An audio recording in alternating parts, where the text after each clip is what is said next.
ভূমিকম্পৰ কথাটো সকলোৱে জানে, কিন্তু জলকম্প কি জানেনে বা কেতিয়াবা দেখিছেনে? আজি মই জীৱনত প্ৰথমবাৰৰ বাবে জলকম্পন দেখিবলৈ পালোঁ। দেউতাই কোৱা মতে প্ৰায় 15 বছৰৰ পাছতহে হেনো এই জলকম্পন হৈছে। মহাসাগৰীয় প্লেট বা ফলককেইখনে যেতিয়া একে সময়তে পৰস্পৰক খুন্দা মাৰে, তেতিয়া সমুদ্ৰপৃষ্ঠৰ লগতে সমগ্ৰ জলপৃষ্ঠতে জোকাৰণিৰ সৃষ্টি হয় আৰু ইয়াকে জলকম্প বুলি জনা যায়। ভালকৈ মন কৰকচোন, পানীখিনি কেনেকৈ ইমান জোৰেৰে লৰি আছে।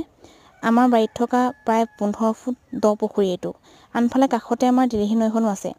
নৈখনৰ পানী সাধাৰণতে এফালেহে বৈ যায়, কিন্তু এই বন্ধ পুখুৰীটোত ইমান জোৰকৈ পানীখিনি ইফাল সিফাল কৰি আছে। প্ৰায় আধা ঘণ্টাৰ আগতে 12টামান বজাত এই জলকম্পন দেখিবলৈ পালোঁ। একেৰাহে প্ৰায় 15 মিনিটমান ধৰি লক্ষ্য কৰিলোঁ, একেভাগেই ইফাল সিফাল কৰি পানীখিনি বহুত জোৰেৰে লৰি আছে।